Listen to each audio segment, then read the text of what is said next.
Ladies, gentlemen, and brethren, we are live across the world. We are live across the UK for Solomon Live. Hello, I'm Brodie, a proud Worcestershire Freemason, and also the host of this monthly webinar of lively, engaging Freemasonry conversation. And if you have any questions for our very special guest this evening, you can submit them in the usual manner by the question and answer facility on Zoom. So without any further ado, what are we talking about this evening? We're going to meet the Grand Secretary. So would you please welcome very worshipful brother, Adrian Marsh. Adrian, how are you? I'm all right, Brodie. How are you? Very, very good. Great to finally have you here. I thought you were never going to ask. Yes, Brodie. You know what it's like. We had to get your people in touch with our people. But look, how are you anyway? You're looking forward to this? Yeah, good. Very excited. So what we thought we could do is split this up into segments, if you will. So what we always like to do with each victim, each guest we get on the show, is get to know them and find out why they joined Freemasonry. Now, there's a wonderful story why you joined Freemasonry, and a little birdie tells me in my ear, it's also to do with trying to impress the future father-in-law as well. Tell me more, sir. No, that's right. It was, it must have been the late 1980s, before I was married, and used to go over dinner at or Sunday lunch at my in-laws, and my father-in-law was Lodge Secretary, Scribe Ezra for Strongman, number 45. He had been for a number of years. He loved it. He was so passionate about Freemasonry. Used to drive my wife insane, but he was really disappointed. His son never wanted to be a member. So, seeing an opportunity, I thought, well, maybe I could ingratiate myself. And I popped him the question, and he was delighted. So I joined Strongman in, I think, 1989 to impress the father-in-law. And the rest is history. And it clearly worked. It clearly worked, sir. Yeah, no, we had, obviously, sadly, he died not long after I went through the chair, but he loved it. I loved it. It was a really nice way of getting to spend some time with someone that I didn't really know that well either, to be honest with you, and to see how much he enjoyed it and what he got out of it. And in those days, it was a bit different as well. There's a lot more lots of instructions, a lot more sort of pub before, pub after. And it was quite a big part of his social life, committee meetings, pub after. So for me to spend a bit of time with him, it was really nice. Oh, that's so lovely to hear, and can only help forge that bond even more. Sadly, he's no longer with us. We were talking about that earlier. What do you think he would have thought about you being Grand Secretary from that initial conversation in 1988, 89? I did say to my wife, did I think that in her wildest dreams I'd have ended up as Grand Secretary, but she did point out to me I've never appeared in any of her wildest dreams. So it was more, he would have been tickled. He would have loved it, to be fair. He was a lifelong military man, so he joined joined as a soldier, worked into the Royal Army Medical Corps, worked his way up to Warrant Officer First Class. So he loved everything about structure, authority, organisation. So I think he would have. We sometimes talk about it. I'm talking about with other people that knew him. He would have been tickled. It would have been very exciting for him because he loved everything about it here. I mean, this was his, post-retirement. This was his life. Oh, and for you to have reached the heights of a Grand Secretary, I think he probably would have exploded if he was here for that. Now, you mentioned earlier that he didn't have his son come into our fraternity, but you have. Tell me about Thomas, because that's lovely, isn't it? Yeah, no. So Thomas joined, a couple of years ago now. I'll tell you when it was. So we had we consecrated Lodge 10,000 sine nomine on February the 22nd, 2022. And the first regular meeting after that was a triple, not triple. We had 5 candidates, 5 initiates, of which he was one. and one of his friends was another one, and three other young chaps were the other three. And he had expressed an interest. He wanted to know what it was about, and so why not? Lodge 10,000, what a perfect opportunity. Join a brand new lodge specifically designed for younger guys across the whole constitution. So what a brilliant opportunity. So yeah, he came in, and my son-in-law joined a lodge in Watford about a year later. So I feel I've done my bit for the membership challenge, Brody. Yes, you have. Yeah, there's a lesson there for us all, isn't there? Who we can look at bringing in the future. So that's lovely. So we've found out why you joined Freemasonry. We talked about your father-in-law. We talked about Thomas. But let's talk about you again, because when you first came in, you went for the chair. You did all the usual bits and pieces as one should do in a lodge. You joined another order, which is, of course, the Mark degree and Royal Arch and so on and so forth. Going 100 miles an hour in Freemasonry, as many of us do, but then you decide to pull back because you probably listened to what the advice is. You decided to put work and family ahead of the game. So take me through that decision and what that was like for you back then.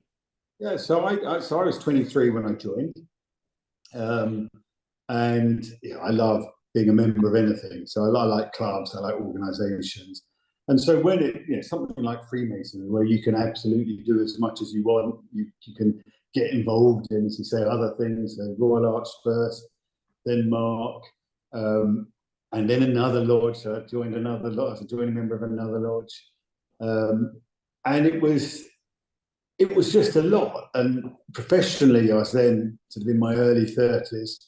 I was on quite a good career path. I'd spending a lot of time traveling abroad, and I kind of, I don't know, this relates. I know I've had this discussion with other people, and I just felt, I've kind of felt I was letting people down a bit as well, because you weren't turning up to things. You didn't, people were asking if you do something, yeah, you'd agree, and then you couldn't, and so guilt in a way, isn't it? Yeah, it was definitely that. And so I reined it all back. I stayed a member of my mother lodge and my mother chapter, and resigned from everything else. We relocated for a period of time in the UK, and then I was abroad for a few years, and then traveling as well. And then the children came in the early 30s too. So I had quite a busy life. I never stopped being a member. I'd visit occasionally lodges. Tended every now and then I'd go to a chapter meeting, not so much, more a craft. But it wasn't, I liked it, but I couldn't commit anything. And I just felt a bit, that was the better solution. I always kept paying my dues, got the FMT, read the lodge newsletters, my mother-in-law was still alive, so I'd share news and members with her. But it was a distant membership. And that was for about, I guess, 10 years, maybe a little bit more. And certainly until the children were more grown up and work-life balance stabilised a bit. Because we all know, as we go through 30s and 40s, it can be quite a manic time in a professional guy's life, one way or the other. You've got family, you've got commitments. So for me, it was just about not really consciously taking a break, thinking I'd come back. Always in the back of my mind, I'd like to get more involved again and maybe see a bit of some other units or do something else. But it wasn't a pressing priority. Something came along. And this is the wonderful thing about Freemasonry, isn't it? Something came along at a meeting that enabled you to jump back in and then some. So what job were you doing? How would you describe your occupation before we get to that? How would you describe what your career is, Adrian, other than being that secretary? So I spent a career in finance. I worked for a number of very large companies, AstraZeneca for a number of years, Tesco's for a number of years, Price Waterhouse as well, and always in finance, largely in corporate finance, where you're raising money, you're looking at treasury, foreign exchange, financing. So I spent a lot of time in around the world in lots of very, very interesting countries. And then I sort of landed as the group finance director, so the FD of, it wasn't then, it was a FTSE 250, which had just started to get into a growth phase, DS Smith. It just made a big acquisition. I joined, and we had an ambition to double the size of the business again. So for me, it was a big career move. It was a job I've always wanted, aspired to, had an ambition for. And so I had more than a decade with them as we fulfilled a lot of our ambition there. Interesting enough, the company's now just being sold to an American business. We got it probably as big and as large as we could do. It's probably it was about £6 billion market capitalization. So a big organisation across the globe. We built a really nice company, and I think a lot of this is going to sound super corny, but a lot of Masonic values we used to use in terms of we wanted people to be integrated. We wanted to, it wasn't when we bought a business or we bought it in, it wasn't, this is the way you've got to do it. It was, what can we learn from each other? How can we benefit from the skill? What are you bringing? And so I think, we created quite a successful business. And it was at that time, I got the infamous tap on the shoulder. Yes. So that was initially, wasn't it, to join the audit committee? Is that right? Yeah, that's right. So as a member and a finance director, I was asked, would I come along to UGLE and help with professionalising, some of the governance structure here, particularly around audit and risk. I said, no, don't worry, it won't take me a couple of days a year. It's not very long. Don't worry. Would I be interested? I said, yeah, of course I would. Of course I would. Why wouldn't I be? And the chairman of the board at the time was with Jeffrey Deering. He was very enthusiastic. And I knew one or two of the others that I'd met at various events over the years. So yeah, no, love to. So that was how they reel you back in. It's a bit like the mafia, Brody. You can never leave. Yeah, there's that classic line, isn't there, in the Godfather part? Godfather, yeah, exactly. So audit committee, board of general purposes. Yep. Things were going rather nicely. You were working at DS Smith, yep. And I think you'd pretty much been there. How had you just joined at that point? I think you just joined. I'd literally just been made FD, so it was right at the start. So 12 years ago. So there you go. So that's all happening. So you're fully immersed in Freemasonry, successful business career over there. Then the other hand went onto the shoulder to talk about becoming Grand Secretary. Take me through that. What was that like? Had you expected that hand on the shoulder? Did it come out of the blue? But what was that like for you? Yeah, it was totally out of the blue. It was. I mean, it's like a lot of things in life. There's timing. You're around. Your circumstances present themselves. So I'd been talking, I think it was to Jeffrey at the time, about my career, and I said, I'm going to be retiring fairly soon. We've had 10 good years. I've really enjoyed it, but I'm young enough that I want to do a few other things. And so, what sort of other things? And maybe a couple of non-execs, maybe something not for profit. We'll see. At the moment, I literally just announced just announcing the retirement from DS Smith. And the next thing, I had an email from Jonathan Spence, as was then the Deputy Grand Master, sort of asking, if I fancied lunch. Yeah, why not? I met Jonathan a couple of times, never known he turned down a nice lunch. And we started talking. He said, Adrian, you've been on the board a while. You've seen a lot of things.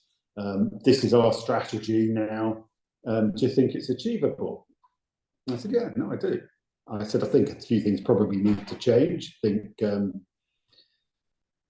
But generally, yeah, I think if we can do these things and work on this way, and we just chatted for probably about 2 hours. And then he asked me, would I like to be Grand Secretary, because the vacancy had just arisen. So it was just like, I hadn't thought that was coming. I said, intuitively, Jonathan, I'm quite an impulsive person, so it'd be hard for me to say here and now, no, I'm not interested. Yes, I am. Hadn't thought about it. Let me just reflect. And we had a follow-up conversation, and the rest is history. I felt that he was becoming program master. He set out his vision. He set out what he wanted to have in place to support that, and what he felt needed to be done to support that. Turned out we were pretty well aligned. So hoodwinked by Jonathan over lunch at his club. Well, things seem to be going very, very well, Adrian, and you've certainly hit the ground running. And it's a very unique time in Freemasonry, an exciting time as well. So let's talk about your role, because as we've discussed on many occasions, we have people watching us tonight who are new Freemasons. We have people watching us tonight who haven't yet made that decision to join our fraternity. We have those who have been in for many, many years. Evening, brethren.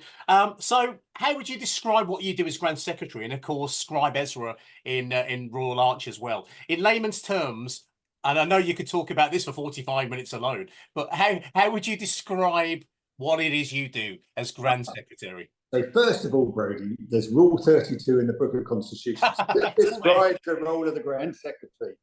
It says I should issue the summonses for Grand Lodge, for board meetings, keep minutes, process the annual returns, and record the monies received from lodges into the ledgers of Grand Lodge. And then it says, and generally do all such things as a Grand Secretary hereto has done or ought to do.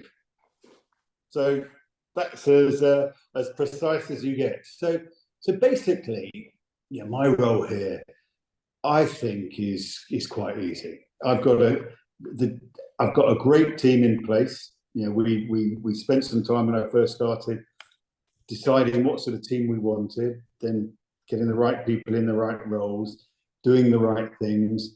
So I spend my time, sort of working with the team here at UGLE, working with the ruler team led by Jonathan, and working with the board of general purposes. So trying to sort of integrate between those three different aspects to deliver ultimately what should be an absolutely fantastic members experience. So everything we do here should be about the members experience. Everything really in my job is about ensuring that the members experience is as good as it can be.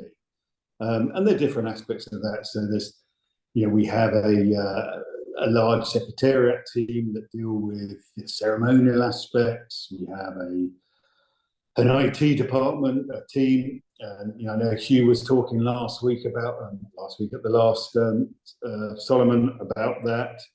We've got a big comms and membership team that look after how we communicate. We've got some staff functions that you'd expect in any organisation, like HR, legal, finance. And it's sort of working that to the benefit for UGLE, but more importantly, members. I want, one of the things we have to look after, I'll describe it as our unique asset, but what I mean is Freemasons Hall. Oh, so absolutely. You come here, when you come here, Brodie, you can't help smiling. I mean, it is just such a fantastic building. Everything about it is just fantastic, but it comes at a cost, and we've got to manage that. It's 100 years old nearly. We've got to make it fit for the next 100 years. We've got to make sure that everyone who comes here feels special, whether that's the receptionist smiling and greeting them nicely, whether it's a nice chat with the security or porters as they help them around, whether it's an urgent need from anyone else in my team, that they feel that they're special, that they're a member of something that you really want to be a member of. So yeah, I mean, it's a long-winded answer to lots of different things. I rely heavily on my team, but it's just trying to keep us moving in the right direction and doing the right things and making sure that we're there to serve our members. Don't always get it right, Brodie. Well, and I don't think perfection exists, does it? But Jacob's been in touch. This is a nice question, because this is a get to know you exercise, isn't it, this evening? So Jacob Williams has been in touch. Evening, Jacob. Thank you. He says, "What's your favourite part of Freemasons Hall and why?" So you've just talked about this glorious building that I recommend everyone visit, Freemason and non-Freemason alike. What's your favourite bit? I'll tell you my favourite bit, and then I'll tell you my wife's favourite bit. I love the vegetables to the Grand Temple. Oh, I yeah. just think that is just, I walk in there and I think of everyone who's walked in there for the last 100 years. And it's that point just before you get into the Grand Temple and those doors that are Grand Temple special, don't get me wrong, but it's just that anticipation of when you form up, when everyone's, the excitement before you get in, and all the beautiful attention to detail in when the building was designed, and the vegetables just feel such a special place. But I love the whole building. My wife's obsessed with the gentlemen's lavatories. I can't deny it. She can't come here without me having to take her in for another look. She just thinks they're brilliant. The Art Deco, the way they were set up. Whenever we see it, and because we film a lot here, a lot of things are filmed here. I don't know if anyone's watching the latest edition of Slow Horses, but they camped here while they were filming it. I'm pretty sure the episode I last saw, not tonight's episode, but last week's, they were filming a bit in the Grand Connaught Rooms. And so she will spot any time the Uranus at Freemason Hall appeared on a TV show or a film. They are pretty good, Uranus, aren't they? And the place itself. I mean, there's nothing better, is there? Well, probably is things better, but it's nothing better than watching a TV program or a movie and going, hang on, pause that. I recognise that building. That happens so often, doesn't it? We had a lady journalist here recently, a very famous one, actually. And we were chatting, I was showing around the building, and she was very excited. I said, can I show you the gents' lavatories? And she said, no one's ever asked me that before. And then I showed her, she said, I can see why you did. I said, I probably won't ask you again. Oh, that is brilliant. Well, listen, you've got a good answer there, Jacob. Thank you very much indeed for submitting that to our Grand Secretary, who is joining us this evening. Meet the Grand Secretary, Solomon Live, October edition. So let's get back to my questions before we put a few more questions to you. So you joined in 2022.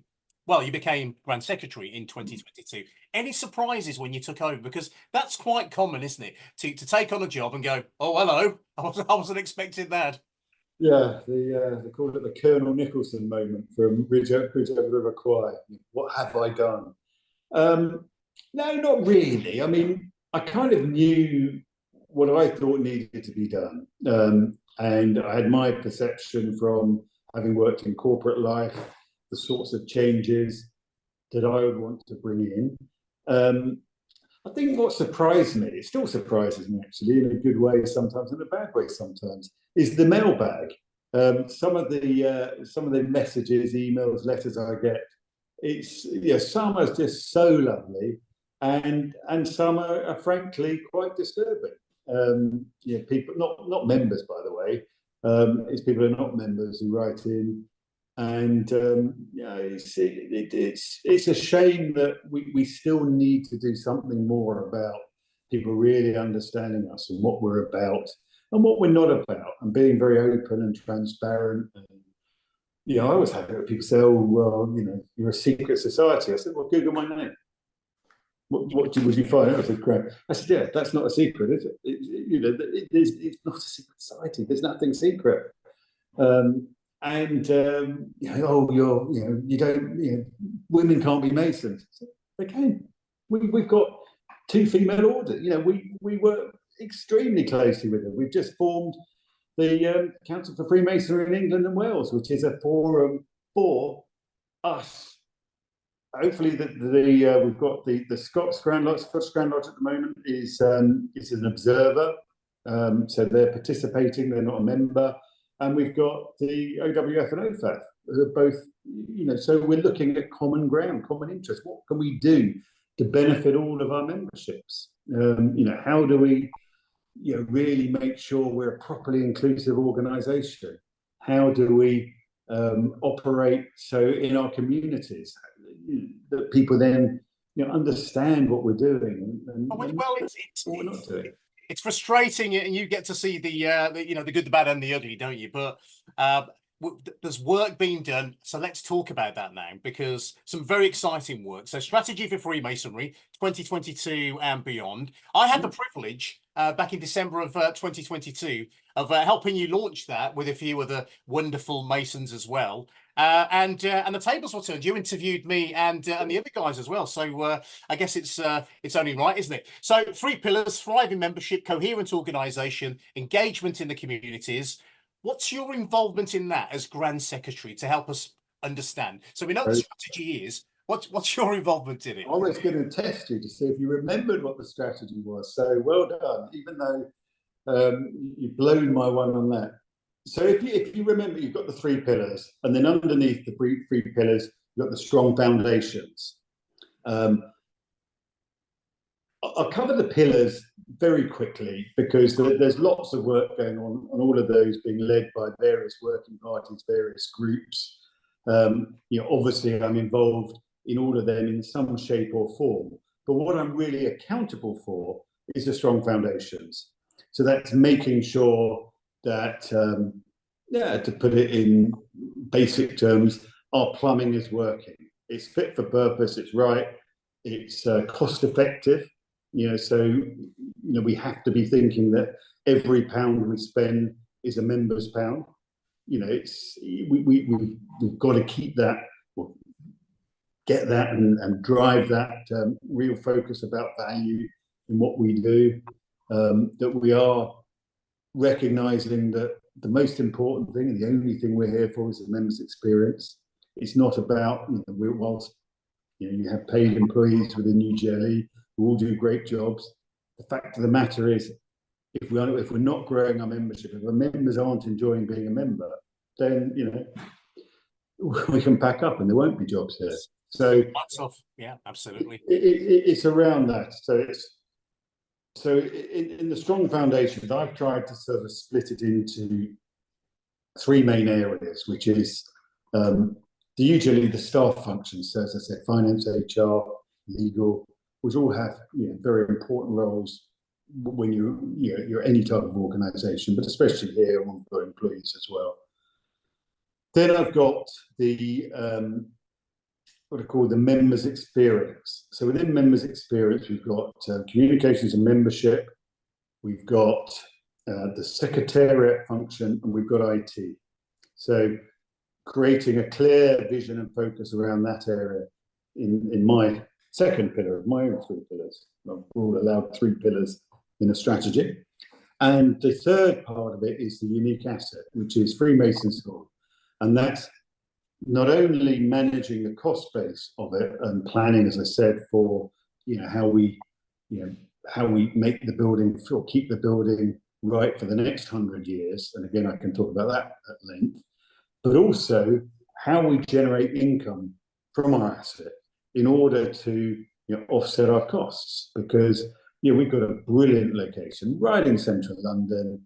It's heavily used Masonically, but it's also not utilised a large period of time, or not utilised at all. So how can we effectively generate income from our asset to help support that cost base of maintaining it? So they're the sort of 3 different pillars I've got, and each area we've got a functional head. So I think there's 7 functional heads within that, sort of looking after that and building that strategy, but providing those firm foundations to those 3 pillars. So simple. So what changes have you made? Because there has been some restructuring, hasn't there?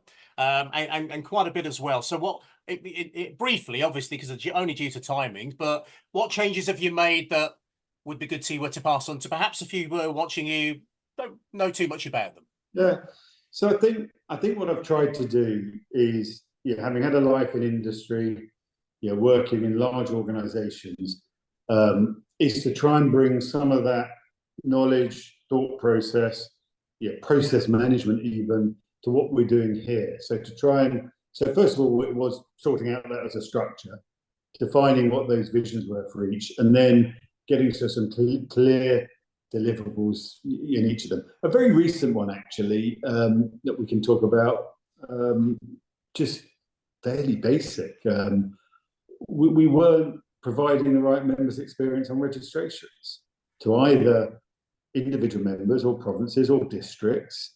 And we've had a very, very good look at that now, and we've put in place a different way of working there. It's still work to be done, but without revealing too many of our sort of dirty linen on it, we had a large backlog. They accumulated, and there are all good reasons why it became a backlog, why it got so large. COVID didn't help. Lots of things didn't help, but it was there, and it was a problem. And so we had to, eyes down. How are we going to solve that? How can we use the teams that we've got, or people that we've got, to solve it? It's not just me saying what you should do, because I don't know, but it's what are the issues? How do we resolve them? And how can we systematically improve on it? Yeah, Hugh would have talked about a few of the things that we've been doing in IT. Sean can talk about a few of the things that we've been doing in membership and comms.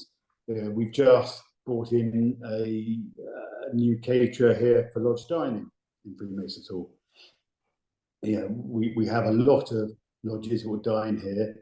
They weren't getting a very good service. They weren't getting a very good experience. So we wanted to professionalize that again. So I think 1 month in, we're getting some really good feedback on that. We've got a shop here. We're really optimizing that. Is it really providing a good service to our members who are scattered across the 4 quarters of the globe? We're using the online properly. So the team there worked very hard to bring in a new website for the shop. It's quite a big thing. It takes a long time. And I could rattle off those. I mean, none of them I've done, by the way. They've all been the teams have worked them all through. The portering team at Freemasons Hall all willingly and cheerfully adapted their roles to not only be porters but also general handymen, to learn new skills, so that when there are basic issues, they can also be able to help solve them, to really support the members there. So again, sort of coming from more what they wanted to do. We wanted to, we reflected on, again, you have to, I'm afraid, the security of the building, how we better organise that. Silly little things, but again, they all come up through the discussion with the teams here. Was the receptionists were spending a lot of time taking phone calls because the switchboard was on reception, and some members were coming in, and rightly, they weren't feeling special. So they said, well, why don't we move the telephone system behind the scenes somewhere, and we'll form a rota. Someone will sit on it for a period of time, but that way we can be giving the members, when they come in, the warm feeling that they will need. So is it a fair assessment that when you came in, you brought your skills to the party, if you will, from your previous life, but also looked at things with a new set of eyes, if you will? Because some of the things you're talking about, I would put them into the category of no-brainer. I think it is just, I don't think I'm lucky, right? I have had a great background. I've not. It's a lot easier to come in and look at things and say, take a fresh perspective, than when you've been ingrained in them for a long time, because you're not necessarily challenging the norm. Where someone coming in can, everything goes. Put it all on the table. I might not agree with everyone all the time, but let's have the opportunity to change and to do things better, and to really be proud of what we're doing. So for me, coming in fresh without any background, really, it made it a bit easier, to be honest with you, Brady. And also having a background in industry and seeing good practices, particularly around processes and boring stuff around finance and how we pay an invoice, or how quickly it takes us to provide management accounts on a monthly basis. What sort of things should we be doing? Well, thank you, Adrian. Thank you for explaining that. So we've got another question to ask you. Thank you so much, ladies and gentlemen and brethren, for submitting them. As we always knew, we would get lots of them and very little time to squeeze them in, but I'll do my best. And Antonio's been in touch. And he says, leadership and development. What initiatives have been implemented to develop future leaders within Freemasonry? That's a very good question. Thank you, Antonio. Sir, what would you like to say? That is actually, it's almost as though you had a bug in the board. So we had a strategy working party, and Jonathan set out as program master, a real desire. We've seen it recently, bringing people into committees and working parties, younger with a small, in inverted commas. So Masons who've not been Masons for 50 years or 40 years. To try and identify where we've got good and emerging talent, and to try and find projects and working parties and initiatives for them to get involved in where they get visibility. So rather than having always the same people who could be, you could sit on a working party for a decade, if you like, but actually, how do we, Jonathan's challenge is, how do we refresh those? How do we bring in talent so that we can see them and develop? And so it's a really, really good question. It's something I think we need to do more of. And I certainly see it now when I talk to the current crop, particularly the new PGMs coming through now, who've been made provincial Grand Masters in my time. It's an absolute focus on them to get the right leadership team in place, to be able to see talent emerging and to give them opportunities, and then to feed that back to Grand Lodge as well and say, look, we've got a really talented chap who does Solomon live every other week. Wouldn't it be nice? Could he help out with the quarterly communication? And I think, well, we'll give it a go. What's the downside? And there you get a bit of an exposure, so you can see how it plays through. One of the other things we've tried to do, we started it now, is working with outside of London. So we've outsourced some work, or we've transferred some work to South Wales under Ben Gate. He's the provincial Grand Secretary. Because again, one of my thoughts was, why does everything have to be done in London? We've got great teams elsewhere. Can we utilise them more? And can we, again, see how people are operating? So he joined the team. Mark Burstow, who was provincial Grand Scribe Ezra in Dorset, also joined the team, so we could get a different perspective. I know there are other things that we will be looking at too going forward. So again, it's a cracking question, I have to say. Brilliant. Thank you, Adrian, and thank you very much indeed, Antonio. Another quick question before we move on. We haven't got long. Adrian, I did say this goes in the blink of an eye, and I wasn't lying. So George Lambeth, hello, George. He says, sir, do you serve in your office as Grand Secretary for a particular period, or until you wish to pack up? I get asked this a lot. I said, how long will you go on for? You're supposed, particularly from my wife. I thought you had retired. And for me, it really is when the fun stops. I love the job. I love it. I get so much pleasure out of it. I'll carry on, and serve at the Grand Master's pleasure. And at the point of time it ceases to be the Grand Master's pleasure, then I'll, or myself, if I feel I'm no longer effective, and it's getting too samey and I'm not enjoying it. Either of those two events could happen. One I'm in control of, one I'm not in control of. But at the moment, Jonathan is 2 years in as well. I've committed to support how he wants to build things. So we'll see. So I'll. But as I said, it's I'm in a fortunate position in my life that it's because I want to do it and I enjoy it. Well, hopefully, fingers crossed, that conversation, those thoughts are many, many years away, sir. So let's get into a few more questions then. And one of the things I wanted to talk to you about are companion orders. Oh, yeah. So what's your view on companion orders? Because what I've noticed, especially attending quarterly communication, is there's a closer relationship being formed with Grand Lodge and companion orders. Is that a fair assessment? Yeah, definitely. So Jonathan and I had lunch today with the Program Master of Mark, where again, we were able to share ideas, initiatives, common ground.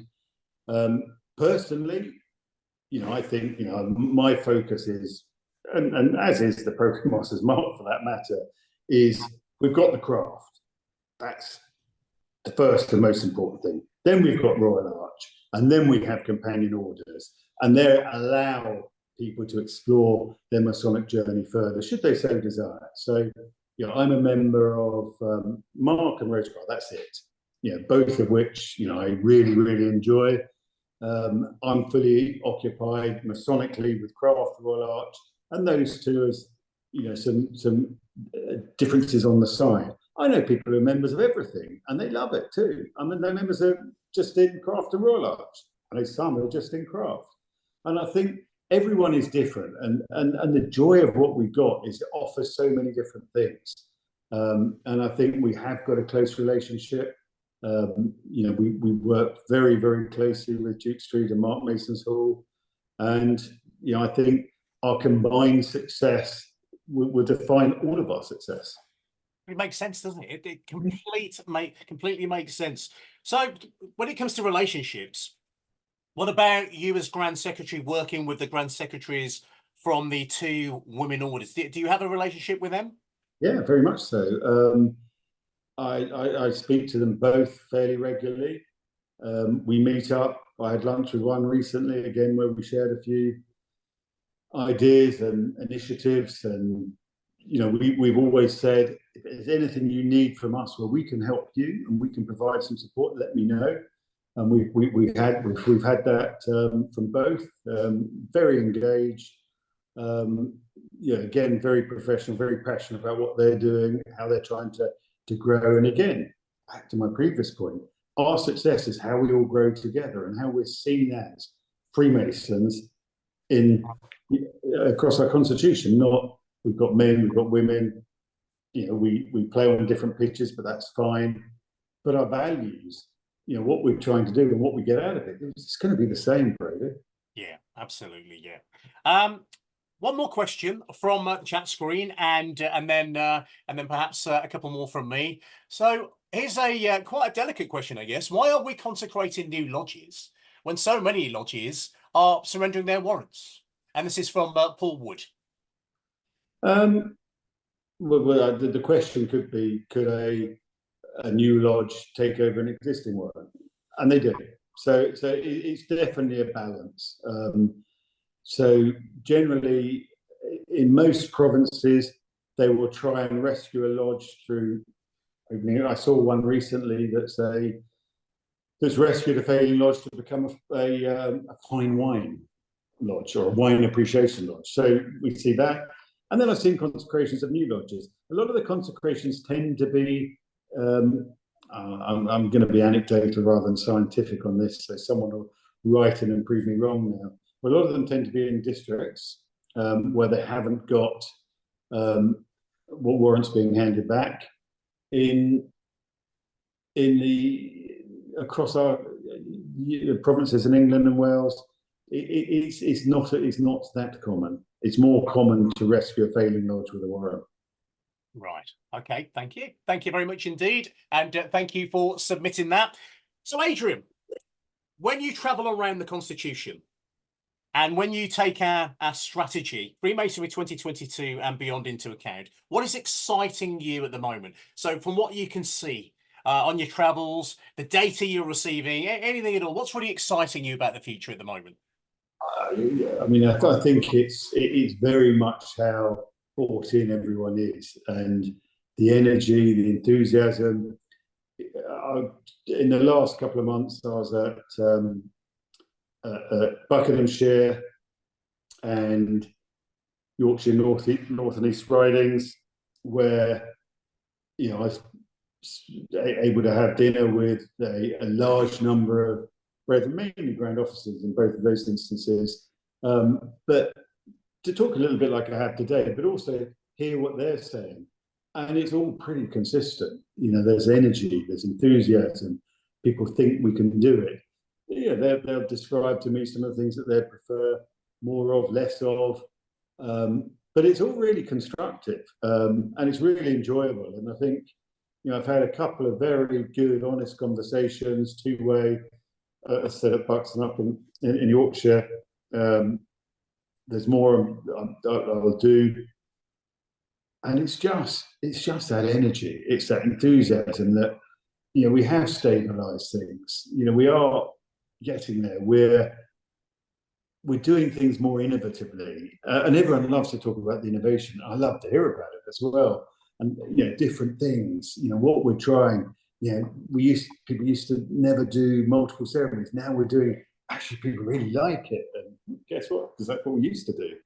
And so there's just a buzz at the moment. I mean, again, in any membership organisation, you get some naysayers every now and then. But I can't think of anything in the last few times where I've had big meetings and I've been speaking out and dinners afterwards where it hasn't been just totally positive.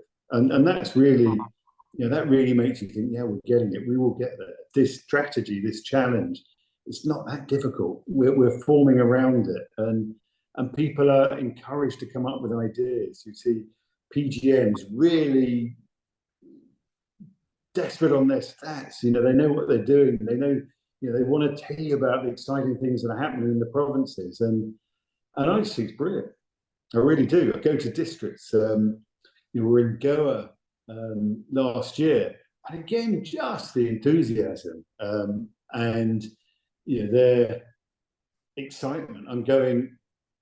We've got a sort of Masonic holiday. There's 18 of us going on our own little holiday next week to Hong Kong for a week, where there's an emergency meeting of Lodge 10,000 because our master comes from Hong Kong. He comes every meeting from Hong Kong to London. So we thought, wouldn't it be nice if we did an emergency meeting in Hong Kong? Their Grand Temple sold out.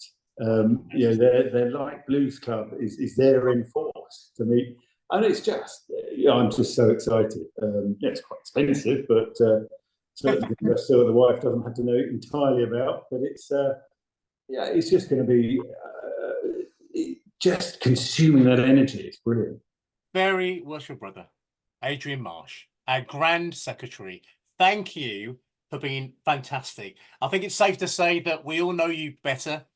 You've explained some things wonderful to us that we can look forward to, and I think it's quite evident that the future is bright from the way you're talking.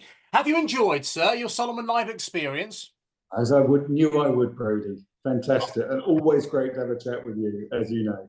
Oh, but it's been an absolute privilege to talk to you. Thank you very much indeed, sir. So our next Solomon Live, I would kindly ask you to check your emails and social media because our next Solomon Live will be launched on there. But if you haven't done so already, please register for Solomon. You'll find it at solomon.ugle.org.uk, full of useful and fantastic content for your daily advancement in Masonic knowledge. So until next month, have a wonderful evening, and we'll see you back here very, very soon.